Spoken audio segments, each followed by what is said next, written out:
2026 रोजी रात्री 10 वाजता दिंडोरीमध्ये एक कार विहिरीत कोसळून तब्बल 9 जणांचा मृत्यू झालेला आहे। एका खाजगी क्लासमध्ये असलेल्या स्नेह संमेलनाला गेलेले कुटुंब हे पूर्णपणे त्या कारमध्ये बसलेलं होतं आणि हे संपूर्ण कुटुंब कारसह विहिरीत पडलं आणि 9 जणांचा यामध्ये मृत्यू झालेला आहे। जवळपास 6 लहान मुलांचा या अपघातामध्ये मृत्यू झालेला आहे। या घटनेनंतर मंत्री गिरीश महाजन, मंत्री नरहरी झिरवळ यांनी आज सकाळी घटनास्थळी भेट दिलेली आहे।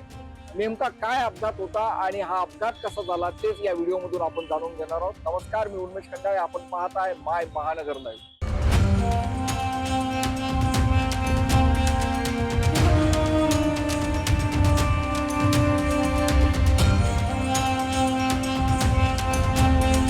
नाशिक जिल्ह्यातील दिंडोरी तालुक्यात 3 एप्रिल रोजी एक अपघात झाला। रात्री 10 वाजता एका मंगल कार्यालयामध्ये असलेल्या स्नेह संमेलनासाठी हे कुटुंब गेलेलं होतं। दिंडोरी तालुक्यातील हे कुटुंब होतं आणि ह्या दरगोडे कुटुंब कार्यक्रम संपवून जेव्हा घरी परत निघालं तेव्हा त्यांची कार ही विहिरीमध्ये कोसळली। या विहिरीला अत्यंत छोटा कठडा असल्यामुळे आणि रात्रीच्या अंधारामध्ये विहीर न दिसल्यामुळे हा अपघात झालेला आहे।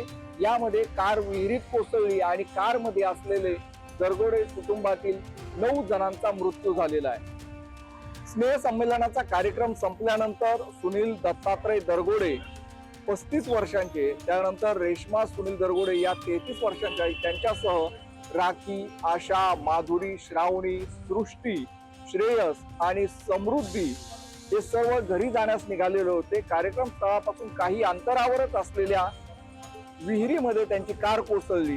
कार चालक सुनील दरगोडे यांचा कारवरील ताबा सुटला आणि त्यामुळे ही कार विहिरीत कोसळल्याची माहिती तिथल्या प्रत्यक्षदर्शींनी दिलेली आहे, तिथल्या स्थानिक रहिवाशांनी दिलेली आहे। काही रात्री तिकडे ती गाडी आल्यानंतर तिथे ती गाडी काय त्याचं बॅलन्स नाही सांभाळल्यामुळे ती काय झालं ते काही एवढं कळालं नाही, पण ती डायरेक्ट गाडी पाण्यात पडली। मग रात्री 12:30पर्यंत सगळे प्रेत गाडीवरती, गाडी हायड्रोलिक लोक आले, गावातील नगरसेवक भरपूर, म्हणजे दिंडोरी गावातील सगळे नगरसेवक हे पूर्ण उपस्थित होते। त्यांनी पिंपळगाव काही इकडे तिकडे फोन करून हायड्रोलिक बोलून आणि त्याच्यातून ती गाडी वरती काढली, प्रेत बाहेर काढल्यानंतर मग हॉस्पिटलला पोहोचवले आणि त्याच्यानंतर मग आम्ही घरी गेलो। किती लोकांचा मृत्यू झाला याच्यामध्ये आणि किती मुलं होते, काय होतं?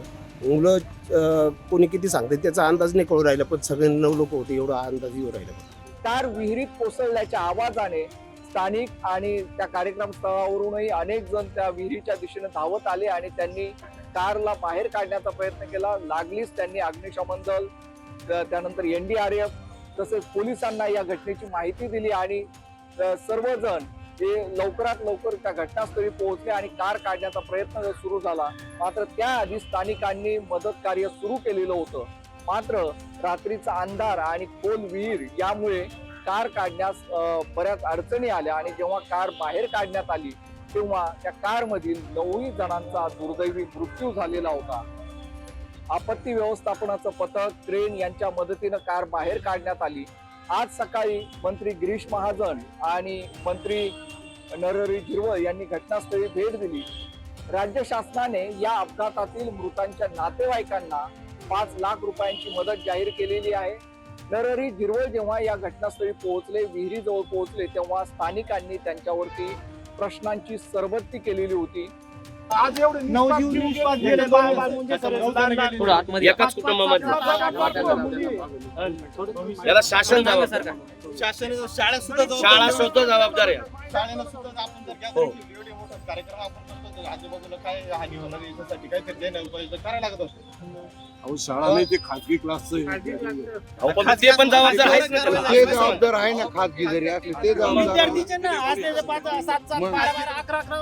एवढा मोठा कार्यक्रम देणं घ्यायचंच नाही ना आपल्याला, जर सगळं नाही म्हणजे केवळ यांची प्रतिष्ठा आणि पैसा याच्याकरताच आहे ना। मग तुम्ही जरी असेल खाजगी पैशा करताच आहे ना सगळं। सर तुम्ही याच्यावरती ऑब्जेक्शन एकदम तातडीने घेणं गरजेचं आहे, एकदम क्विक ऍक्शन झालं पाहिजे। या विहिरीमुळेच असे अनेक अपघात यापूर्वी देखील झालेले असल्याचं त्यांनी सांगितलं। यापूर्वी एक दुचाकी तसेच एक गाय देखील या विहिरीत पडल्याचं सांगितलं. रस्त्याच्या कडेलाच ही विहीर आहे आणि या विहिरीला संरक्षण जाळी नाहीये, संरक्षण भिंत नाहीये आणि कठडे देखील लहान आहेत आणि त्यामुळे येथे वारंवार अपघात होतात आणि आणखी अपघात होण्याची शक्यता असल्याचं सांगत नागरिकांनी मंत्री झिरवळ यांच्यावर प्रश्नांची सरबत्ती केली. मात्र 1971 मध्ये तयार झालेली ही विहीर या आतापर्यंतच्या अनेक दुष्काळामध्ये दिंडोरीकरांची तहान देखील भागवत होती. मात्र विहीर मालकाने यावरती संरक्षण जाळी बसवावी आणि कठडा मजबूत करावा, कठडा उंच करावा अशी मागणी आता होत आहे. अशाच माहितीपूर्ण बातम्या आणि व्हिडिओसाठी माय महानगर लाईव्हला सबस्क्राईब करा,